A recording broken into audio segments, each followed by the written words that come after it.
قرآن کریم میں اللہ تعالیٰ قیامت کے احوال کو بیان فرما رہا ہے. قیامت کی بڑی ہولناکیاں ہیں، بڑے وحشت والے، بڑے دہشت والے احوال. وہ قرآن کریم میں بھی، حدیث میں بھی، سیرت میں بھی، مختلف کتب کے اندر وہ آپ کو مل جائیں گے. لیکن ایک خاص پہلو کی طرف میں آپ کو متوجہ کرنا چاہتا ہوں. قیامت کے دن سورج سوا نیزے پر ہوگا. یہ آپ نے سن رکھا ہے، اور یہ کوئی ٹکوسلا نہیں ہے، یہ حقیقت ہے کہ سورج سوا نیزے پر ہوگا.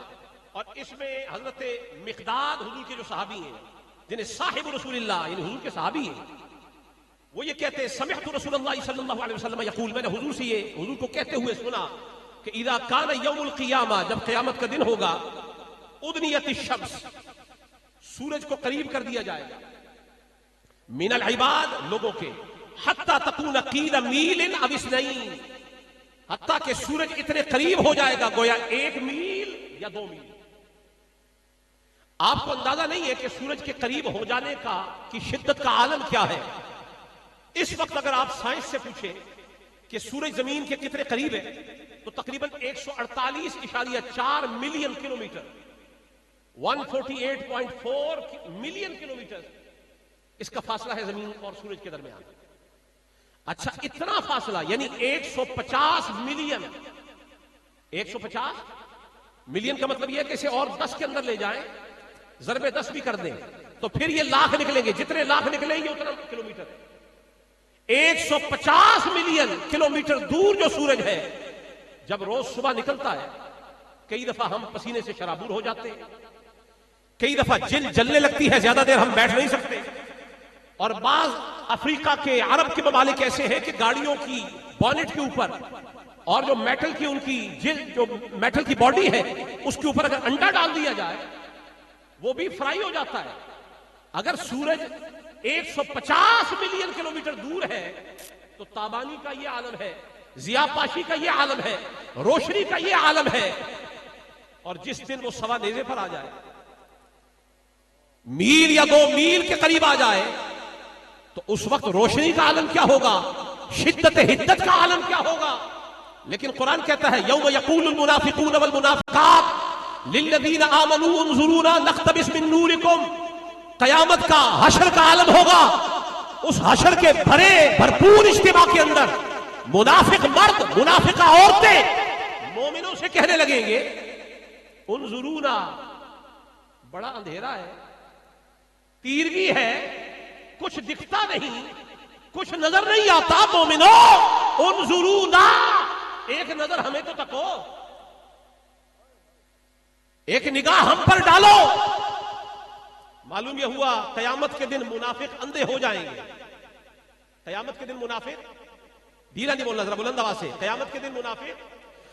اچھا، یہ تو قرآن حال بیان کر رہا ہے نا، قیامت کے دن منافق اندھے ہو جائیں گے. کچھ منافق نفاق میں وہ اتنے سپرلیٹو ڈگری پر ہیں، وہ تو ادھر ہی کہتے ہیں ہماری آنکھیں بند ہیں، ہماری بند ہے. یہ جن کی بند ہوتی ہے، خود کرے یا خدا کرے، اسے ہمارے عرف میں اندھاپا کہا جاتا ہے. معلوم یہ ہوا مزہ آتا ہی تب ہے جب بندہ خود بیماری کا اقرار کرے کہ ہم اندھے ہیں. میں نے کہا بھائی تیرے اندھاپے کی علت بھی ہمیں سمجھ آ گئی، تو اندھا ہے کیوں؟ قرآن بتا رہا ہے جنہیں قیامت میں بھی نظر نہیں آتا اور ادھر بھی نظر نہیں آتا، ان کا تعارف ہے منافق. ان کا تعارف کیا ہے؟ بلند آواز سے بولیے، ان کا تعارف کیا ہے؟ منافق چیخ اٹھیں گے اور کہیں گے سورج سوا نیزے پر ہے، میل 2 میل پر ہے، اور روشنی، ضیاء پاشی، حدت، تابناکی، اس کا عالم یہ ہے کہ پسینے سے شرابور، پسینے گردنوں تک آ جائیں گے، ناک کے نتنے تک آ جائیں گے، اتنی اس کی روشنی ہوگی. لیکن ان کی شکایت کچھ اور ہوگی، ان کو دوسری تکلیف ہے، اور یہ کہیں گے بڑا اندھیرا ہے، بڑا اندھیرا ہے. اور یہ وہاں بھی قرآن کہتا ہے روشنی کے لیے یہ جھولی دراز کریں گے اور مومنوں کے بھکاری بن جائیں گے، اور مومنوں کی بارگاہ میں بھیک مانگ کے کہیں گے انظرونا. ایک نظر کا سوال ہے، ایک نظر کا سوال ہے. میں نے کہا منافقو، نظر کے قائل ہو ہی گئے، بڑی دیر سے قائل ہوئے. ہم تو تمہیں یہی کہتے تھے باز آ جا، علی کا بغض نہ پال. باز آ جا، بغض علی نہ پال. لیکن منافق چیخ پڑتے ہیں، کمینے بول پڑتے ہیں. قیامت میں انظرونا، ہمیں دیکھو. معلوم یہ ہوا نظر بڑی شے ہے. قیامت کے حشر میں یعنی محشر میں یہ کہیں گے کہ ہمیں ایک نظر دیکھو. معلوم یہ ہوا نظر بڑی شے ہے. حدیث شریف کے اندر آتا ہے کہ نظر حسن جو ہے وہ تو الگ ہے، اچھی نظر نہیں. نظر بد یہ ہے، انہوں نے فرمایا کہ اس کی شدت کا یہ عالم ہے کہ یہ اچھے خاصے صحت مند انسان کو بیمار کر دیتی ہے، قبر تک پہنچا دیتی ہے. اور اگر کوئی اونٹ یا اونٹنی ہو تو اسے ہنڈیا تک پہنچا دیتی ہے. اور ہمارے ہاں بھی معروف ہے کہ اگر نظر بد ہو جائے کسی شخص کو، صحت مند ہو، بیمار ہو جاتا ہے، پتھر چر جاتے ہیں، ہستا بستا گھر برباد ہو جاتا ہے. معلوم یہ ہوا بری نظر میں بھی بڑی تاثیر ہے. 33 شریف میں آنے والے حضرات، آپ کسی کی نظر کے لیے آئے ہیں، بری نظر میں بڑی تاثیر ہے کہ پتھروں کے سینے چاک ہو جاتے ہیں، چر جاتے ہیں، صحت مند بیمار ہو کے قبر کی نظر ہو جاتے ہیں، اونٹ ہنڈیا کی نظر ہو جاتے ہیں. اگر بری نظر میں یہ تاثیر ہے تو غوث کی نظر کی تاثیر کیسی ہوگی؟ معین الدین کی نظر کی تاثیر کیا ہوگی؟ علی حجویری کی نگاہ کیسی مؤثر ہوگی؟ ارے یہ تو بچے ہیں نا، یہ جس علی کے بچے ہیں اس علی کی نظر کا کمال کیا ہوگا؟ میں ابھی کراچی میں تھا، وہ بھی میٹھا در میں، اور وہاں بڑے بڑے لوگوں کی جنم بھومی ہے. میں وہاں یہ خطاب کر کے آیا، بابا یہ دول کہہ کے آیا ہوں. بغداد تو جاتے ہو نا، تھوڑا سا آگے بھی جایا کرو. عبد القادر جیلانی ہمارے غوث اعظم ہیں، وہ غوث ہیں، وہ قطب ہیں، ان کی بڑی شان ہے، بڑا مقام ہے. لیکن یہ ان کا منصب و مرتبہ بعد میں ہے. عبد القادر غوث جلی ہے، پر پہلے ابن علی ہے. آپ دوڑتے ہو بغداد تک اور بغداد والے سے کبھی نہیں پوچھا کہ آپ تو ہمارے غوث اعظم ہیں، ذرا ہمیں آپ بھی تو بتائیں آپ کا غوث اعظم کون ہے؟ کہا کوئی پریشانی کی بات نہیں، میرا شجرہ دیکھو، میرے نسب کے شجرے میں بھی اوپر ڈیرا علی کا ہے، میرے طریقت کے شجرے میں بھی ڈیرا علی کا ہے، اور ادھر طریقت میں بھی نسب میں بھی دوہرے رنگ علی کے ہیں. اسی لیے ہم کہتے ہیں کہ وہ نور ہے بغداد کی گلیوں کا اجالا. بغداد کی ہر گلی کے اندر جو بھی کرن ہے یا مدینے سے آ رہی ہے یا نجف اشرف سے چلی آ رہی ہے.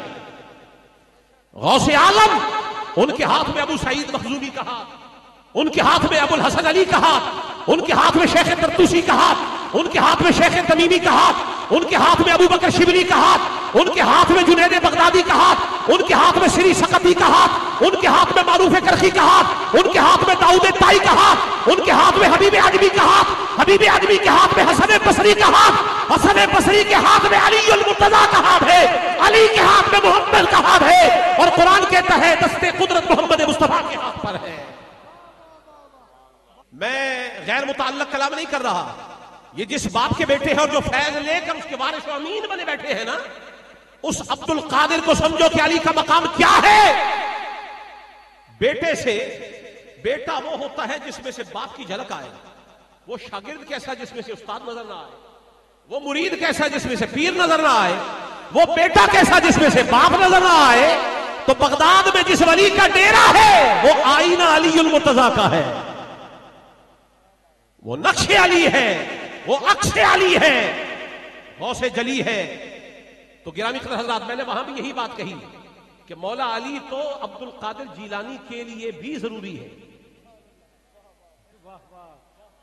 اور اگر سنیے، اگر عبد القادر جیلانی کے شجرہ طریقت میں سے علی کو ہٹا دو تو بغداد میں کچھ بھی باقی نہیں. بے شک بے شک، بہت اچھی بات. ہٹاؤ تو جس علی کے بغیر غوث اعظم کو چارہ نہ ہو، تو کیسے دندناتا پھر رہا ہے؟ آپ اپنا بتائیے کہ آپ کہاں سے حجت لے کے آئے؟ اس علی المرتضیٰ کی بات کر رہا ہوں کہ اس علی کو چھوڑ کر کل قیامت کے دن یہ منافق چیخیں گے، ٹیسیں اٹھیں گی، ٹیسیں کہ آج ہمیں اندھیرے میں ڈال دیا گیا، سورج سوا نیزے پر ہے، اور شکایت اندھیرے کی. یہ اندھے کیسے ہو گئے؟ اندھے کیسے ہو گئے؟ جی آنکھیں کام نہیں کر رہی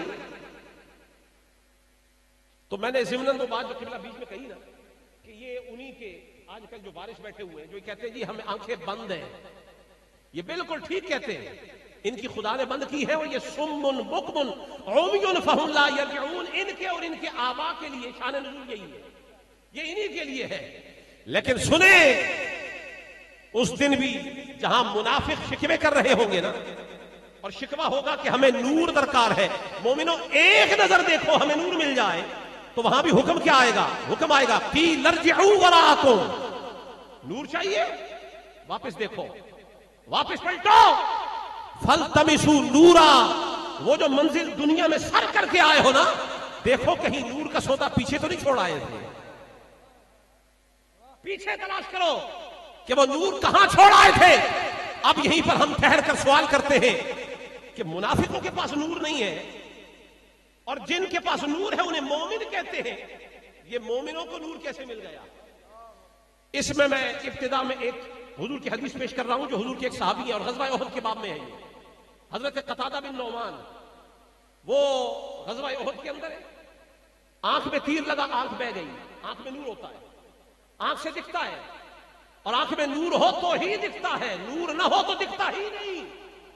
آپ یہاں لاکھ بڑے بڑے بلب لگا لیں، یہ قبلہ شاہ صاحب نے کتنی بڑی لائٹ لگائی، سرچ لائٹ، لیکن میں آپ سے پوچھتا ہوں 33 شریف میں بیٹھنے والے حضرات، اس سے بھی 1000 گنا بڑی لائٹ لگا دیں، لیکن پیچھے تار بورڈ میں نہ لگا دیں، روشنی ہوگی؟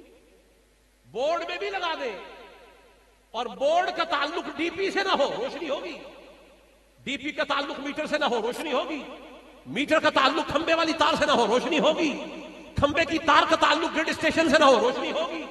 گرڈ اسٹیشن کا تعلق جنریشن سے نہ ہو، جنریٹر سے، روشنی نہیں ہوگی۔ معلوم یہ ہوا رشتہ مربوط ہونا چاہیے، تار سے تار جڑ جائے، لو سے لو لگ جائے تو ہی روشنی ہوتی ہے۔ آنکھیں تو ان کی بھی ہے، نظر کیوں نہیں آتا؟ کہا علی والے گرڈ اسٹیشن سے تعلق جو نہیں۔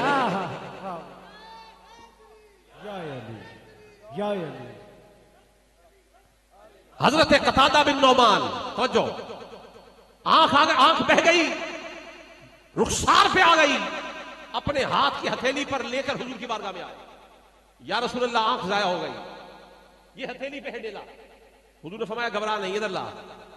حضور نے لے کر ان کی آئی ساکٹ، یہ جہاں آنکھوں کی یہ ساکٹ ہے نا، اس کے اندر آئی بال کو رکھا اور رکھ کر محض اپنے ہاتھ کا مس فرمایا، مس سے ید فرمایا، ہاتھ پھیرا، وہ آنکھ جو بہ کے ہتھیلی پہ پڑی ہوئی تھی نا، پہلے آنکھ آئی تھی اب سوائی ہے، وہ آپ نے دوسرے معاملے میں بھی سنا ہے، لیکن میں یہاں بتا رہا ہوں، خود حضرت قتادہ کہتے ہیں آنکھ میری ضائع ہو گئی تھی، پر نبی نے رکھ کر اپنی ہاتھ کو پھیرا، اب مجھے رات کو بھی نظر آتا جو کبھی نظر نہیں آتا۔ منافقوں کو تو قیامت میں کچھ نہیں دکھتا، یہاں نبی ہاتھ پھیر دے تو رات کو بھی نظر آ جاتا ہے۔ میں نے کہا ذرا سمجھو، جدھر نبی کا ہاتھ پھر جائے وہاں اتنا نور آ جاتا ہے، اور جن کی رگوں میں خون محمد کا آ جائے، سبحان اللہ۔ دیکھیے ہاتھ پھرنے سے حضور کے وجود کا کوئی حصہ منتقل نہیں ہوا، مس سے ید ہوا ہے۔ یہی تو وجہ ہے، میں ضمناً کہا کرتا ہوں، نبی کے جسم پہ جو مائع مستعمل پانی لگ جائے وہ صحابہ کا تبرک ہوتا ہے۔ توجہ ہے نا گرامی قدر حضرات، نبی کے وجود سے جو پانی جسے وضو کہتے ہیں، اگر وہ پانی کے قطرے حضور کے جسم سے مس کر کے زمین کی طرف جانے لگے تو صحابہ اسے زمین پر ٹپکنے گرنے نہیں دیتے، اسے یوں اپنے ہاتھ پر لے لیتے، فمسح بها وجهه وجلده، وہ اپنے ہاتھ پر لے کر اپنے چہرے پہ اور اپنے سینے پہ اپنی جلد پہ مل لیتے ہیں۔ کیوں؟ کہا یہ پہلے نرا پانی تھا، لیکن جب سے نبی کے وجود کا تمسک ملا، مس سے جسم نبی ملا ہے، اب یہ صحابہ کا تبرک ہو گیا۔ بولیے صحابہ کا، ڈھیلا نہیں بولنا، صحابہ کا جو قطرہ نبی کے جسم سے لگ جائے وہ صحابہ کا تبرک ہو جاتا ہے، جو قطرہ نبی کے جسم سے لگ جائے وہ تو صحابہ کا تبرک ہو جاتا ہے، اس سے صحابہ نئی شان پاتے ہیں، اور جو ٹکڑا ہی نبی کے جسم کا ہو، واہ سبحان اللہ، واہ واہ واہ واہ سبحان اللہ سبحان اللہ. میں بتا رہا ہوں نور کہاں سے ملتا ہے. یہ جو امت آج فطور کا شکار ہے اس کی وجہ یہ ہے کہ در زہرا سے یہ خال خال پھرتے ہیں. یہ در زہرا سے کہیں اور جاتے ہیں. یہ نفور اور فرار اختیار کر چکے ہیں. آؤ اس در پہ جس در سے نور ملتا ہے اور جہاں سے سرور ملتا ہے. واہ واہ واہ واہ سبحان اللہ.